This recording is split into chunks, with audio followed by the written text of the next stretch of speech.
2013, we've witnessed a steady stream of major security breaches. And looking back, we start to see, going back even further than this, a steady stream emerging with constantly. We're seeing in the news, breach after breach. We're really coming into a golden age of application security. We have a lot of ground to cover. But I'm not here to scare you. I'm not here to sell FUD. What I'm here to do is empower you. When we look at a lot of these breaches that have been going on, lots of them were preventable. Many of them were addressed very specifically by the OWASP Top 10. My name is Mark Major, and on behalf of the Boulder and Denver OWASP chapters, I'd like to welcome you to Colorado and welcome you to AppSecUSA 2014. Whether you are a builder or a breaker or a defender or a leader or just joining the field, we have something here for you at AppSecUSA. We have in this room, we're going to have all the standard sessions that you're used to. We have the sponsor expo that's going to be off just down the hallway here and through the hallway. And also upstairs, we've got a number of session tracks that are just up the escalator that I wanted to call attention to. We've got a WASP Nest CTF. We've been building this out of the Boulder OWASP chapter for about 2 years now. It's pretty impressive. I encourage you guys to take a look. As soon as Bruce's keynote is done, we're going to do a kickoff for that. So if you'd like to learn more, head on up into just right up the stairs. It's off to your right in the Penrose 2 ballroom. Right next door to that, in the Independence room, we're trying out a new session track this year. We haven't done it before, and I'm really hoping that it goes over well. The idea here, there's not really a roadmap to learning hands-on, to learning application security. A lot of what people who are in the industry, the way they've gotten into it is being self-taught. What we're trying to do here is make that a little bit easier. Give a hands-on lab, give people direct experience using a number of tools, completely judgment-free. We're not assuming any prior knowledge. And what we're looking for, we have introductory level training. This can be perfect for people who are just getting into the field. This can be perfect for cross-pollination. If you're a developer and you've developed web apps but you've never used a web proxy, we've got sessions going there. And most of our sessions for the Skills Lab today are going to be introductory classes. The ones that are going on tomorrow are going to be a little bit higher level. So if you're already in the field and you're looking to reinforce your core skills or learn some new tools, definitely check out that track.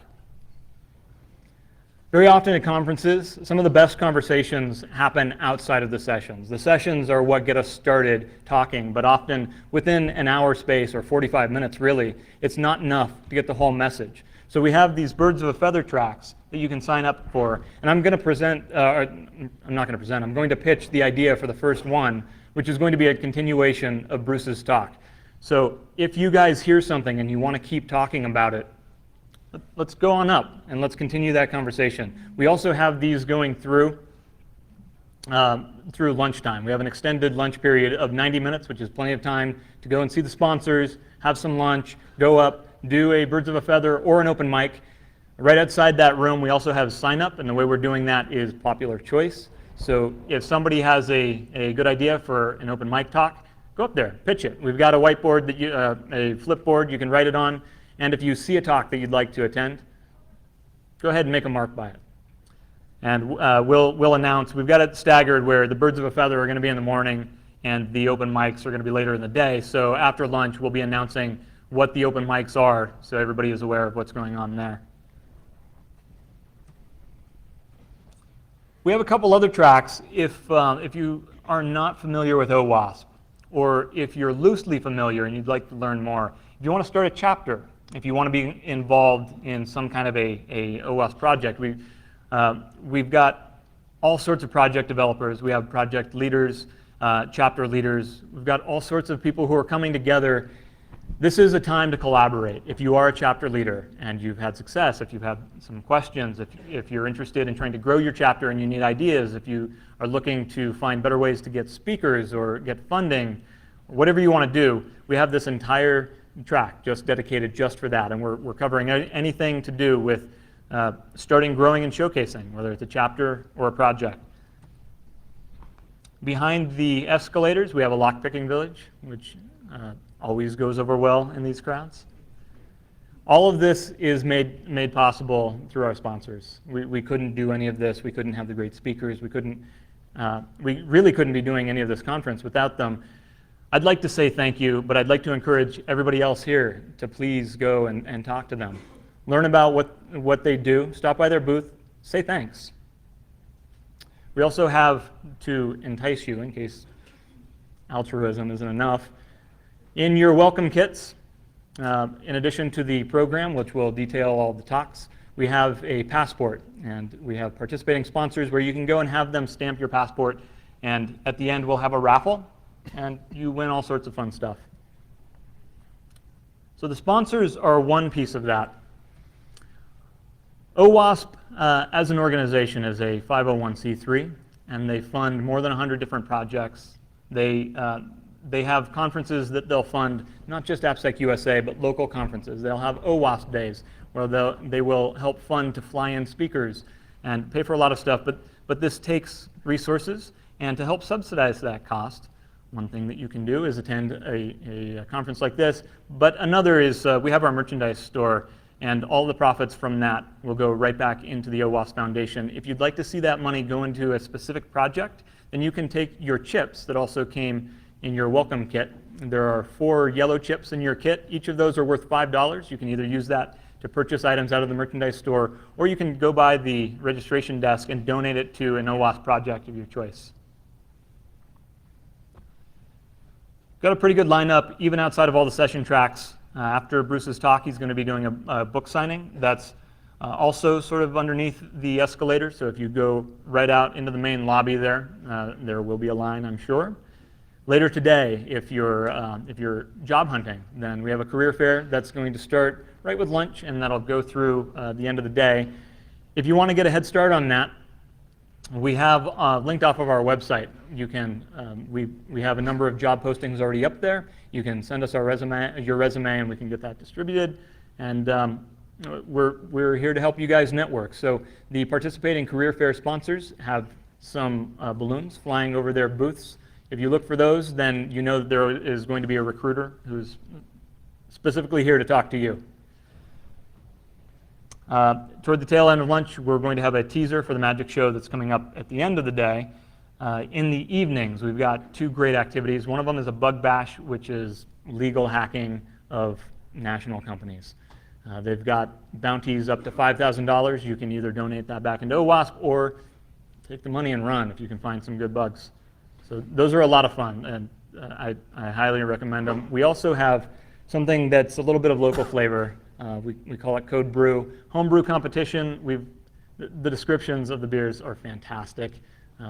Not to be missed. It's going to be a lot of fun. We've got some great judges. We've got some great brewers. 100% homebrew. This is beer hacking, beer-to-beer networking. Great stuff. But the main event is world-renowned security technologist. He's a vocal advocate for privacy, best-selling author.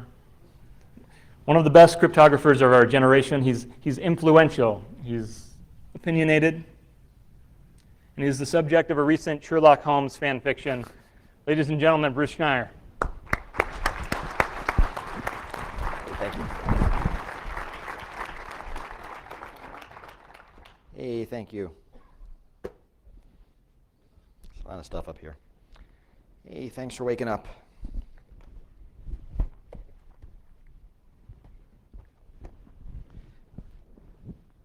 So good morning. I want to talk about incident response, which I guess we saw that nice little timeline as to what happens when we all here aren't perfect.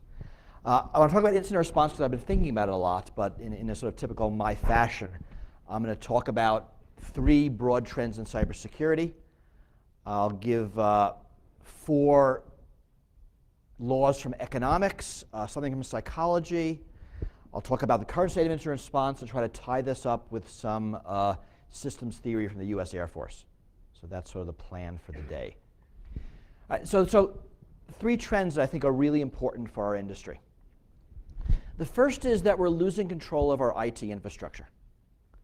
Now, I've been doing this for a while. I mean, I'm sure a lot of you also have.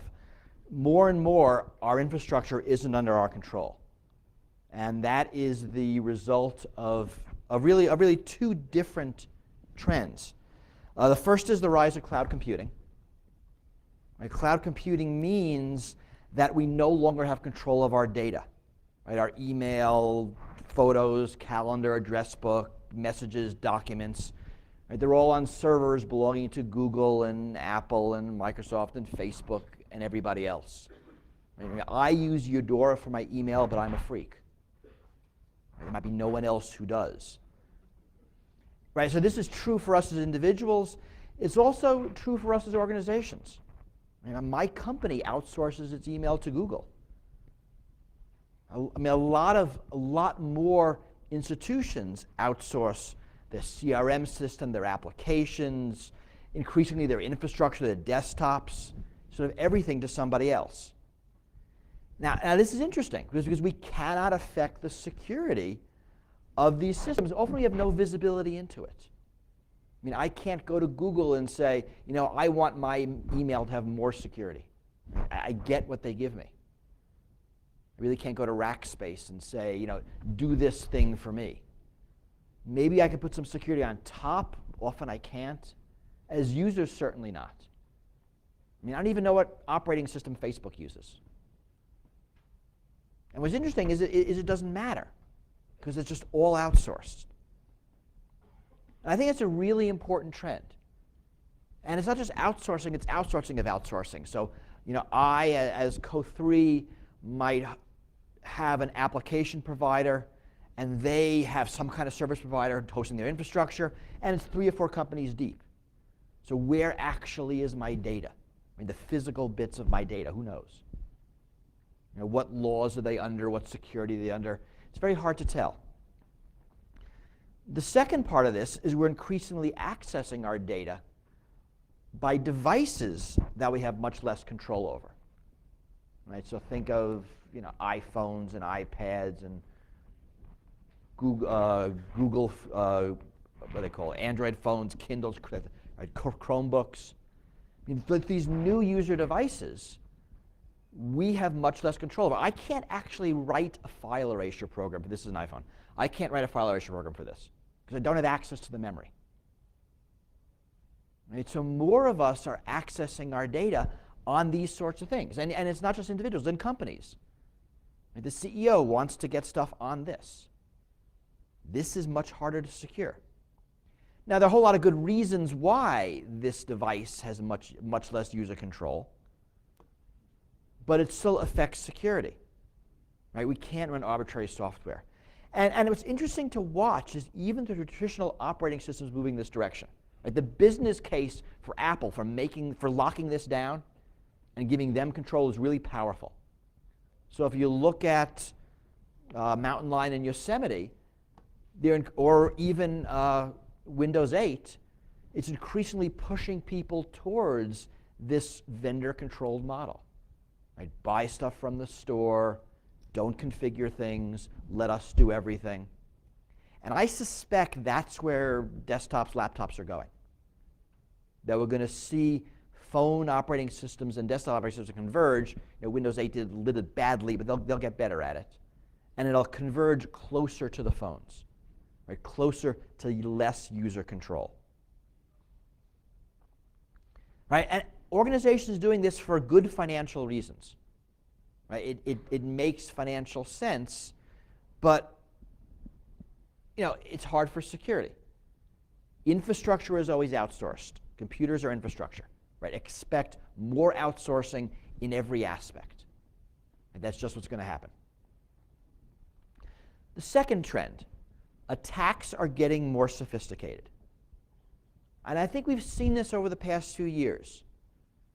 There's a wide variety of attackers, nation state, non-nation state, and the attacks are getting better. You see a lot more cyber war rhetoric. I don't like the term. Right? We are not fighting a cyber war today, but what we are seeing is a democratization of tactics. Right? We're increasingly seeing warlike tactics used in more general cyber conflicts. And this is important. Right? With technology, especially IT technology, technology spreads capability. We're used to being able to determine who the attacker is by the weaponry.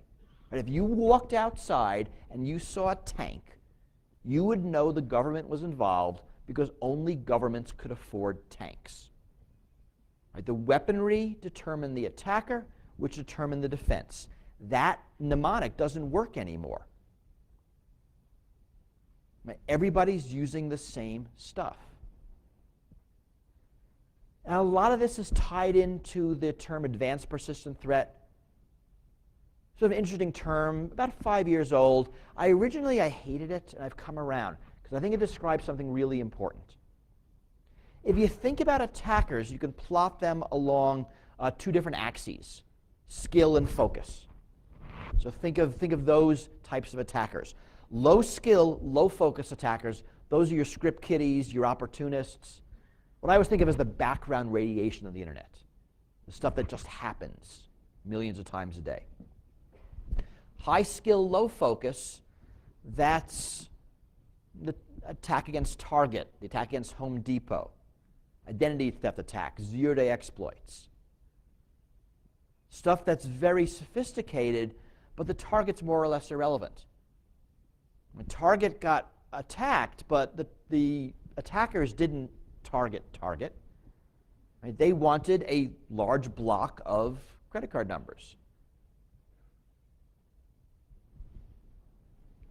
Low skill, high focus, think of those as basic targeted attacks. High skill, high focus, that's APT. And the reason that's important is the threat model is completely different.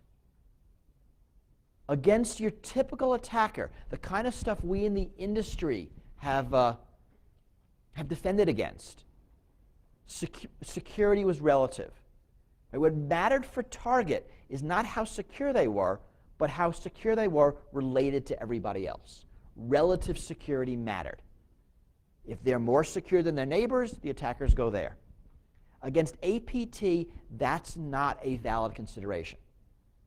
In APT, the attacker, for some reason, wants the victim.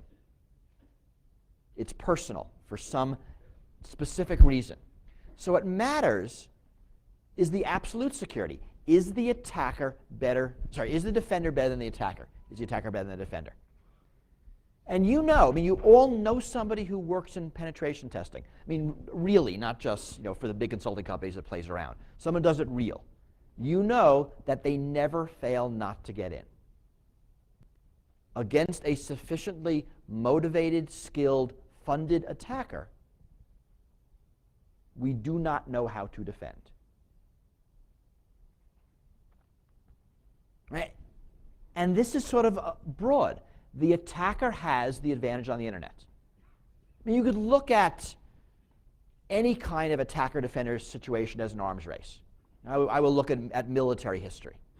And you can go through the decades of centuries and see the balance shift between attacker and defender, depending on weaponry and tactics, depending on technology. World War I, World War II, modern day. The same is basically true on the internet. And right now, on the internet, the attacker has the advantage. And that probably will be true for the foreseeable future. So this is APT. I think of it as politically motivated hacking. And by politics, I mean something very broad. Not just political, nationalistic, ethical, religious, or think of companies people love to hate. Used to be Microsoft, now it's Google. Against governments, corporations, institutions, individuals. Now you can argue that some of the attacks against the celebrities on iCloud, that's a politically motivated attack in this nomenclature. It's not criminals looking for money, it's someone targeting a specific person or a specific class of people. And this is just getting more sophisticated. Not just hacktivism, or also IP theft, and even financially motivated hacking is getting more sophisticated. What we're seeing is that cybercrime has finally matured as an industry. The whole supply chain is in place. Thieves, fences, people who monetize. Every part of that chain is robust, and you as a cyber criminal can slot into what you do best. Third trend is the increasing government involvement in cyberspace. And I mean this in several ways. I don't mean just the NSA spying on everything. We're seeing a much more complicated regulatory environment. In the US, in Europe, elsewhere, there are a lot more rules surrounding the data you have to store, the security measures you have to have, the reporting requirements you have to satisfy. So there's a lot of legal stuff that companies, organizations have to know about, have to follow. There's also a lot of nation-state espionage and attack. And we as organizations tend to be collateral damage. So Stuxnet happens and some of us get attacked. Or Flame or Dooku or sort of any of those nation-state malware. A lot of us, either because we have data countries want or we happen to be in the way, we get hit by it. We've seen lots of examples of governments trying to censor their own internet and accidentally censoring pieces of the entire internet. Happens in China regularly. The way that Great Wall works, you'll see companies that have nothing to do with China fall down once in a while. Or when we think North Korea tests their ability to reroute traffic. And I think this is going to get worse. We're in the early years of a cyber war arms race, and countries are paying more attention to cyber as a theater of war, a theater of espionage, as a place they should be looking and doing stuff. And they are doing stuff. So those are the three trends that I think are important for us in the industry here. I want to talk a bit about the economics of IT and IT security, because I think that really helps explain our industry, what's going on and where we're going. So the first thing I want to talk about is the notion of network effects. Now, you've all heard of network effects, best encapsulated in Metcalfe's law, the sort of lesser-known cousin to Moore's law. Metcalfe's law says the value of a network equals the square of the number of users. The value of the network equals the number of connections between nodes. And this is true, right? This is true for real networks, phones, email, SMS. Right? One phone that does SMS is stupid, 2 is kind of boring, 1 million, suddenly you have something useful. It's true for Skype, for Facebook, and for all of those things where we connect. It's also true for networks of users. The network of Windows versus Mac users, or iOS versus Android users, or network of OWASP members. The more of us there are, the better it is for us to be here. And that's the way network effects work. The big get bigger because as being big, you are more attractive to others. And Facebook gets bigger because Facebook is big. If you want to join a social network, you're going to join the one your friends are on. You're not going to join the better one. Because better doesn't matter. Where your friends are matters. It's a real important mechanic in IT. The second is the notion of fixed costs and variable costs. Sorry, fixed costs and marginal costs. In any product, there are two types of costs. There's the fixed cost and the marginal cost, right? So for this bottle of water, there's some fixed cost for setting up the equipment, and there's a cost of putting the water in the bottle and putting it in the store. For most traditional products, all your costs are in marginal costs. In IT, they tend to be in fixed costs. I mean, here's another product with a lot of fixed costs, right? This is the book. Right? The first copy of this book was kind of expensive because I had to write it. The second copy of this book was just pushing +1 on the printer.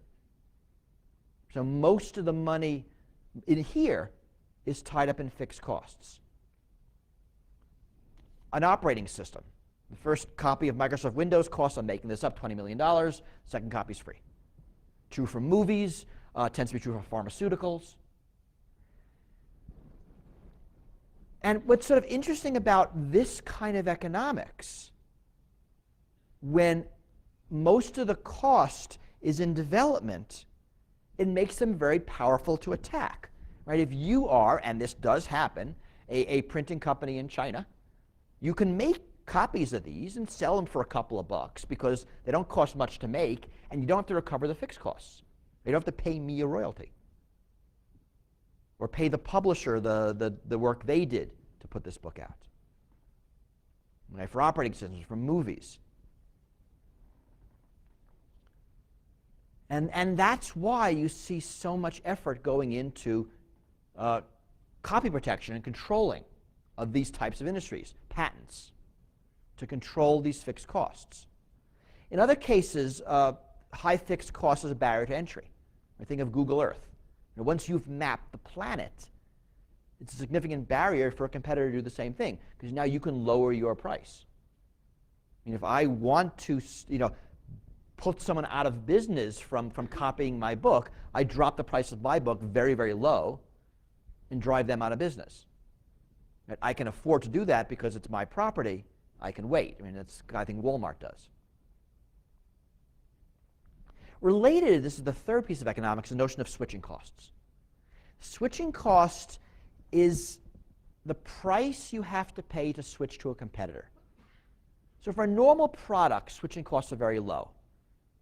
I drink a Coke today. If I don't like it, I'll drink a Pepsi tomorrow. In other industries, switching costs are very, very high. Right? My cell phone provider is AT&T. If I don't like them today, I'm probably going to have AT&T tomorrow. Right? It's much more expensive for me to switch cell phone providers than it is for me to switch colas. Now, this is interesting. What this means, actually, there is Hal Varian, economist in California, works for Google.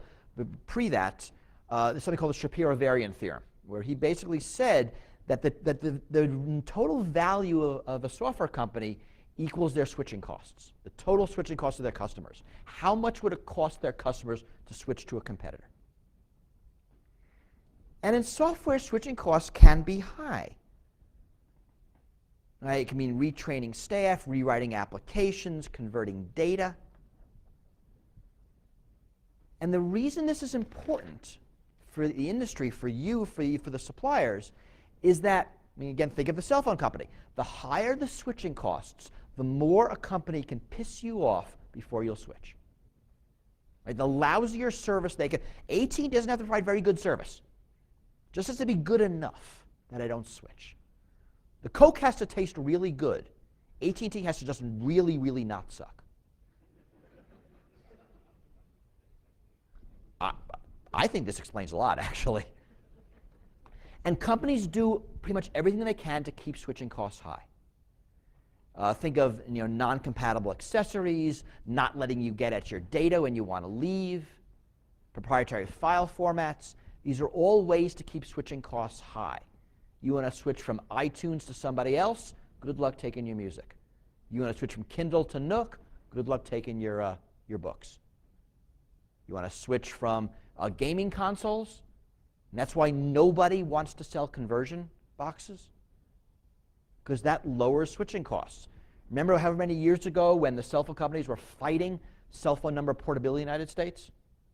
Right? The idea was that we should, when we lease a cell phone company, we should take our phone number with us. Cell phone companies all screamed. Why? Because that would lower switching costs. Because the switching costs involves telling all your friends and colleagues and printing new business cards, you're really unlikely to switch companies. Fourth and last piece of IT economics, the notion of a lemons market. This is great work by an economist named George Akerlof. He won a Nobel Prize for this. And what he studied is markets with an asymmetry of information between buyer and seller. He looked at markets where the sellers know a lot more about the products than the buyers. The sort of quintessential thought experiment, he described this, was a used car market. This is why this is called the lemons market paper. And he postulated, and this is a thought experiment, a town with 1,000 used cars for sale, There are 500 good cars at $2,000 each, 500 lemons at $1,000 each. In this market, in this town, the equilibrium price for cars is $1,500. You can imagine the math. And at that price, all the lemons sell and none of the good cars sell. So what he noticed is that in this asymmetric market, in this market where sellers know more about products than buyers, bad products drive good products out of the market. And he didn't just do this mathematically, he verified this empirically, experimentally. That in any of these markets, basically when the buyer can't tell the difference between bad and good, he's going to buy bad because it'll be cheaper. I think this explains IT security a lot. I mean, you go back to the 90s and all of the firewalls. The ones that won weren't the good ones. Or in the 2000s, all the IDSs. The ones that came out on top weren't the best ones. Right? I can hold up two encryption products. They have the same algorithm, same protocol, same buzzwords. One is well designed and secure, one isn't. You can't tell the difference. Right? You're going to pick the cheaper. Now, in these markets, when consumers can't tell between good and bad, they rely on what economists call signals. In a used car market, a typical signal is a warranty. Buy the car, take it home, drive it for a month. You don't like it, bring it back. Right? That is a signal to the buyer that the seller is not selling him a lemon. In the IT market, we tend not to have warranties. We have certifications, we have reviews, we have peer recommendations. Remember the 1960s slogan, no one ever got fired for buying IBM? That was a signal.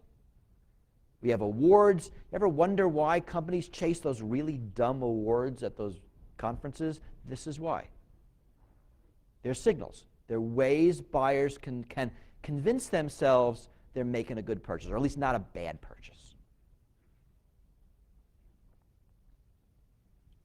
All right, now one piece of psychology.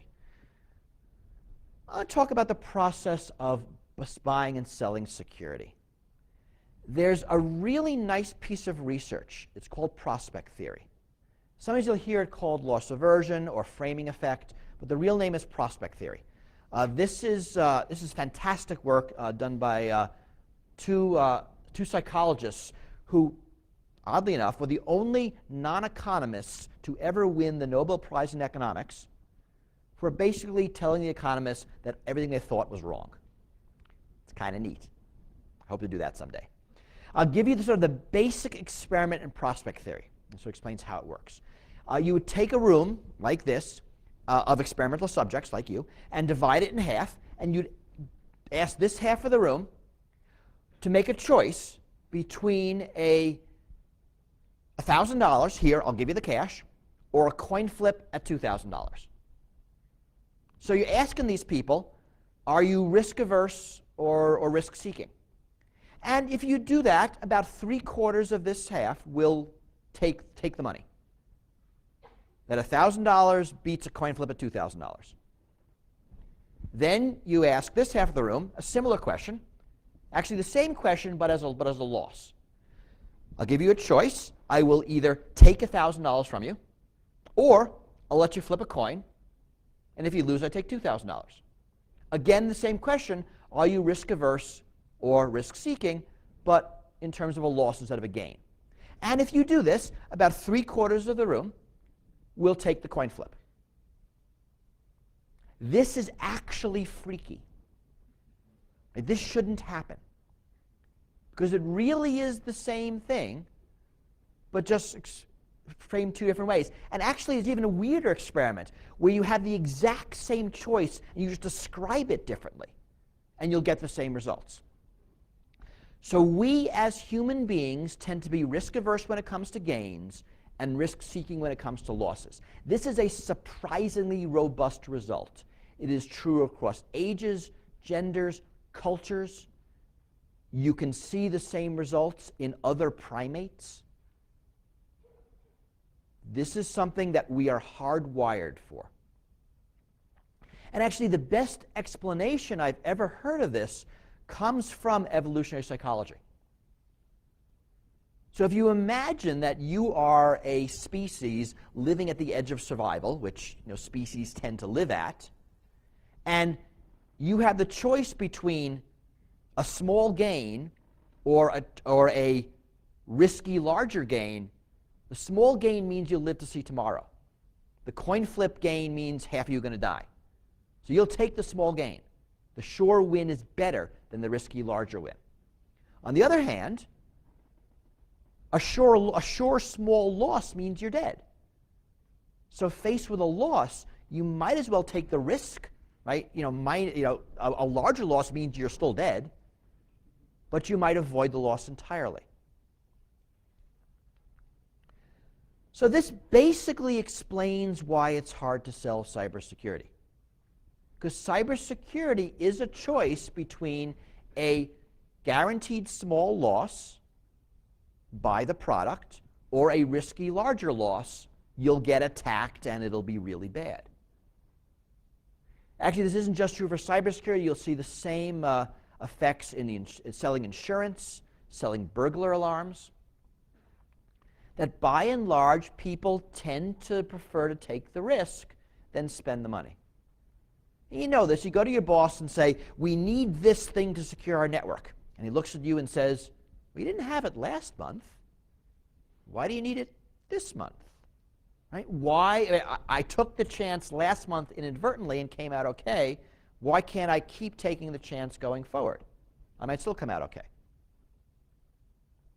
Doesn't mean it's impossible to sell security, of course, but it does mean that it's harder. You're fighting this basic cognitive bias. I said I would talk about incident response, so I'm probably going to get here. How does this affect? I mean, incident response and even that's more general. We know that security is a combination of protection, detection, and response.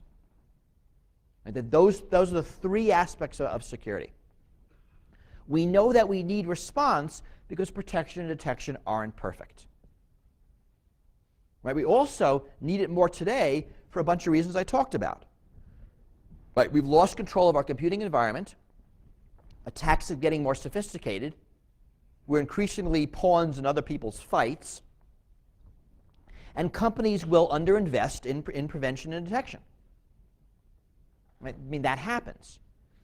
I mean, way back in the 1990s, I used to say security is a process, not a product. And I meant that strategically, that you can't just buy a bunch of products and say you're done.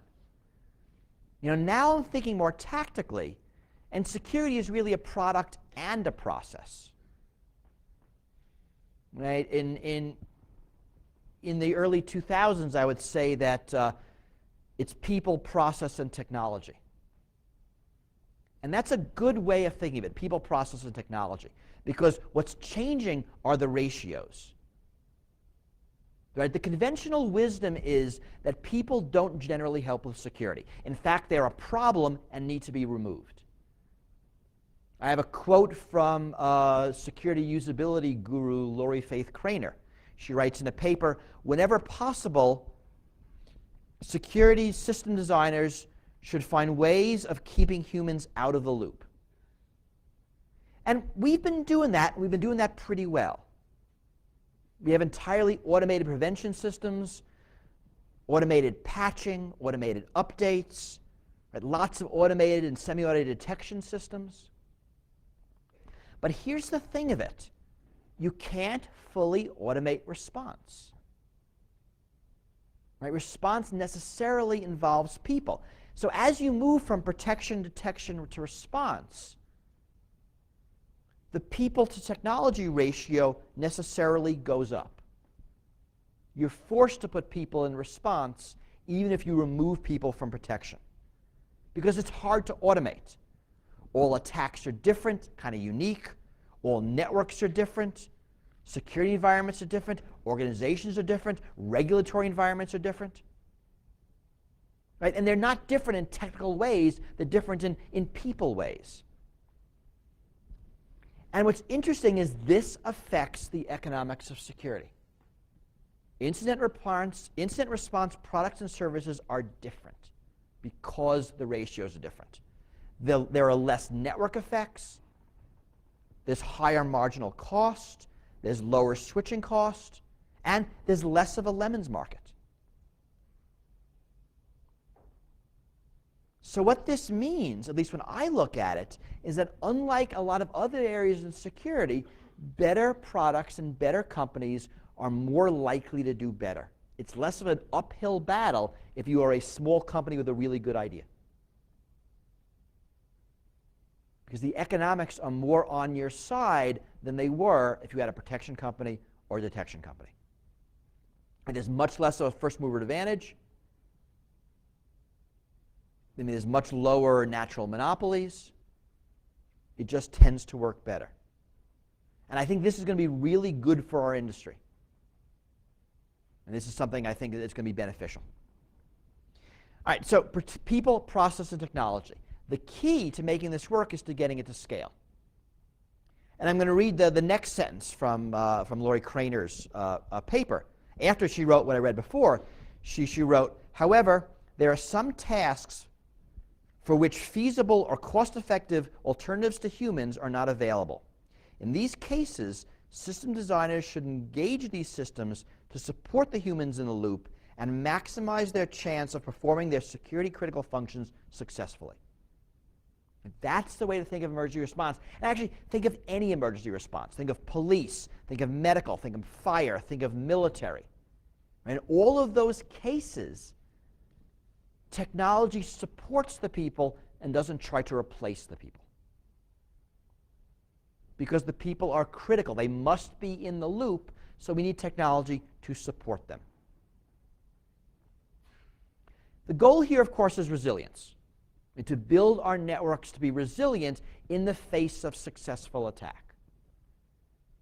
A lot of aspects to resilience, right? Mitigation, survivability, recovery, adaptability. Kind of think of them as all the Y requirements, all the adverbs. And we need to build all of those things in. And to make it work effectively, it's all about feedback loops. So now I'm going to talk a bit about systems theory. There's an interesting piece of system theory coming out of the US Air Force. And it's the concept of OODA loops. And I'm starting to see it percolate in IT. And I think it's something we need to think about a lot. OODA is OODA, stands for Observe, Orient, Decide, Act. It's a feedback loop. Developed by the US Air Force. The person thinking about this is, I think he was a captain named John Boyd. And he was, maybe a colonel, he was looking at basically at dogfights. Right, at attack, defense, and fighter aircraft. And how he conceptualized what the fighter pilot is doing is going through this OODA loop constantly to observe, orient, decide, and act. And what his observation was that if you can have your people perform their OODA loop faster than the opponent, you will have an enormous advantage. And he calls it getting inside the other person's OODA loop.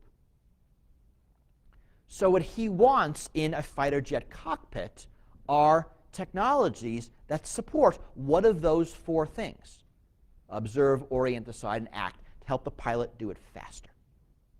So since he came up with this, you've seen the OODA loops spread out. I'll see them talked about in strategic military planning, in business competition, and in IT security. It's a good way of thinking about this real-time iterative process. Because people, again, we'll think of it in an incident response situation, are constantly going through an OODA loop. Again and again and again and again as they're responding to the situation. Okay, what's going on? What does it mean? What do we do? Let's do it. Okay, what's going on? What does it mean? What do we do? Let's do it. And here, speed is essential. You need to have your OODA loop faster than your attacker. And that is how you'll get him out of your system. If he's faster than you, you won't be able to get him out of your system. So what this means for our industry is that we need some tools. Right? We need tools to facilitate getting these OODA loops going. So observing, right? Real-time threat detection, information from IDSs, log monitoring, log analysis, network data, performance data. network management tools, physical security information, basically everything. We need ways that people in IR can observe what's going on. What's the state of the software? What's the state of the network? What's the state of the system? What's the state of the company? And orient, understand what it means in context. So this is more analytic tools. Context of the organization, context of the greater internet community. Is there a new piece of malware out? Is there a new political upheaval going on? Right? Is the organization I'm in installing a new software package or contemplating layoffs or having a merger? Has our network been opened up to some partner? What's going on? And then deciding. And I don't think we spend enough time on deciding. Deciding is hard. It's not just figuring out what to do. Who has the power to decide? How do they decide? Who has input? Is the executives have input? Does marketing have input? Does legal have input? How is this decision justified, approved? How is it audited later? How do we ensure that what we decide we can, after everything's over, we can defend? And then act. How can we take our decision and do it? And this is security, right? Security often touches everything else. Lots of permissions you might have not have normally, you might need at the moment you have to act in a security incident. Right? So broad access. The notion of don't ask permission, ask forgiveness. The very permissive access control. We give you access to everything, but we might ask you what the hell you were doing later. Very different sort of access, but the kind of access you need in a security incident. This requires broad access, more training. So we need tools to do all these things. And I think we're getting them. Right? What's going on is incident response is getting more important. I often think of the 90s as the decades of prevention, the 2000s as the decades of detection, and this is the decade of response. We're seeing a lot more response. Right? Attacks getting more sophisticated, regulatory environments getting more sophisticated, litigation is getting more complicated, geopolitics is spilling over, and organizations are still underinvesting in security. The neat thing, and the reason I like being in this space, is that IR is not going to be like the rest of security. The good stuff is going to do better. The good stuff will beat the mediocre stuff. And that is an enormous opportunity for us as engineers. That we can build good stuff, and it's less likely we'll get lost in the noise. Now, you can go to the RSA conference. It's really easy to get lost on the show floor if you're a small company. I think it's harder to get lost if you're doing incident response. It's a full disclosure. This is what I'm doing these days. I have a company, Code3 Systems, that's doing IR software that tries to put people, process, technology together. So I'll spare you that. Chris, where's Chris? Wave his hand. If you want to know about, talk to him, talk to me. We're around. This, I think, is going to change our industry. I think it's going to make it a lot better. It's going to make us a lot more sophisticated, a lot more robust, a lot more mature. And it's something we need to do, right? Defending against the threats requires protection, detection, response. We need to get response up there. And everything else has to feed into it. So that's my talk. Thank you.